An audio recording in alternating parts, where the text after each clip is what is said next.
Let's now shift our focus from one conflict zone to another, Ukraine.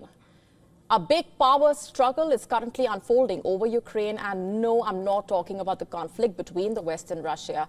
In fact, not even close. I'm talking about the West's war unity over Ukraine.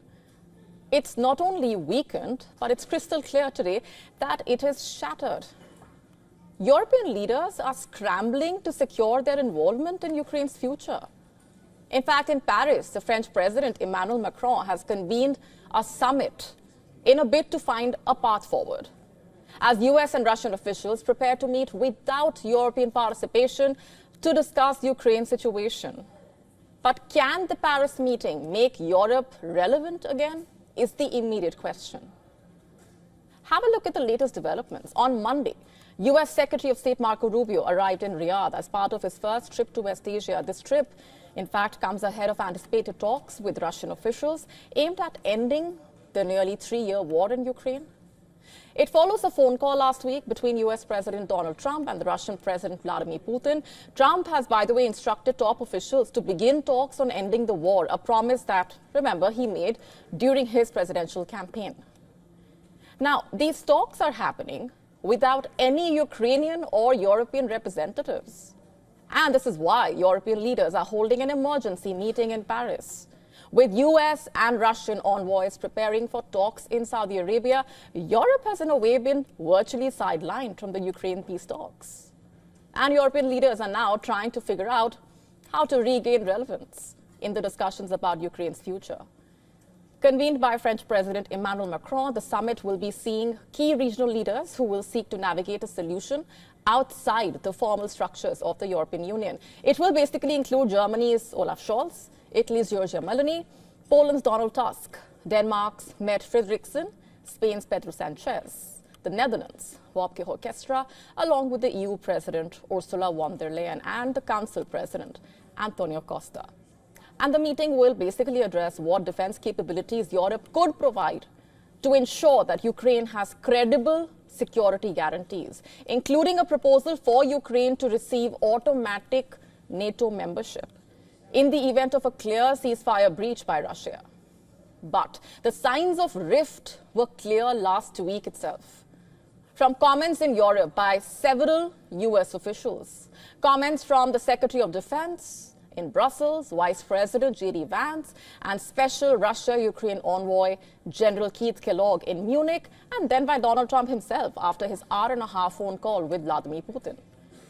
And these developments have in a way poured cold water on any hopes of US and Europe working together towards Ukraine's future. Over the past week, European leaders have had a rude awakening in a way regarding the state of the Transatlantic alliance. The Finnish president, for that matter, has perhaps best summarized Europe's situation. He quoted a famous phrase from Soviet leader Vladimir Ilyich Lenin saying, "There are decades where nothing happens, and there are weeks where decades happen." This order is easy to disrupt, it's easy to destroy, but it's much harder to rebuild. So let us stick to these values. Indeed, Europeans now realize they are in many ways on their own. Of course, the Ukrainian President Volodymyr Zelensky has warned that Ukraine will not accept any outcomes from discussions in which it was not involved. However, Zelensky has also been sidelined from decisions regarding his own country by Washington, while Europe has not abandoned Ukraine entirely, with British Prime Minister Keir Starmer stating he would consider deploying British troops to Ukraine if a deal to end the war with Russia is reached. Not everyone in Europe shares the same enthusiasm. In fact, it could be said that Europe is a divided house when it comes to Ukraine. German Chancellor Olaf Scholz has said that any discussion of European troops participating in a peacekeeping force in Ukraine is premature.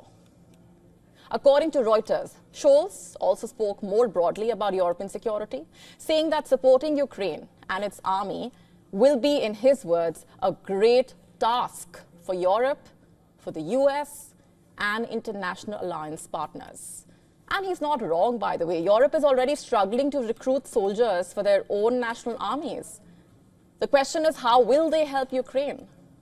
The clock is ticking and all eyes are on European leaders. Can Europe re-establish itself in the conversation about Ukraine's future? We will have to wait and watch.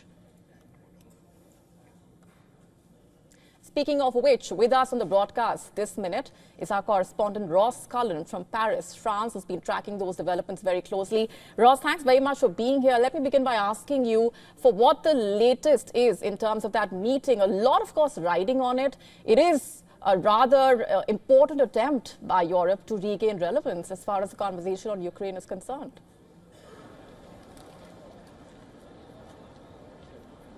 Yeah, that's right. That meeting is underway right now at the Elysee Palace here in the centre of the French capital. European leaders spent the weekend scrambling to try to get this organised. The last-minute summit hastily arranged a meeting after the explosive speech by J.D. Vance, the US Vice President at the Munich Security Conference, stunning European leaders. The realisation that the European continent is not going to have that ultimate backstop, the ultimate guarantor of collective security going forward as the United States. They're going to have to take more responsibility themselves, and that responsibility they're going to have to increase it very quickly, increase the size of their national armies, increase the size of their defence budgets, potentially also an agreement at these talks to increase the overall domestic production of arms, artillery and military production here in Europe. The military-industrial complex might have to be completely reshaped as a result of the US administration changing its politics, forcing Europe to also change its overall security policies. Right. Ross, tell us more about the situation that Europe finds itself in, given the divisions within that continue to come to the forefront.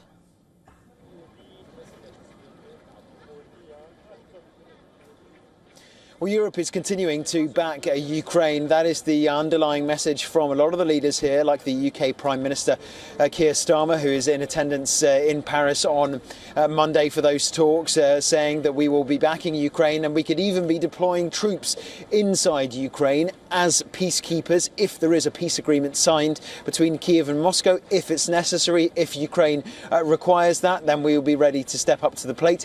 Even in February last year, President Macron said that we are not taking off the table the idea of Western boots on the ground inside Ukraine. For now, the Spanish Foreign Minister, also attending these talks, says it's too early to talk about troops being sent inside Ukraine because we are still some way off agreeing to a peace settlement between Ukraine and Russia. But that is certainly one of the key topics dominating the conversation about European soldiers eventually, in some capacity, being inside Ukraine.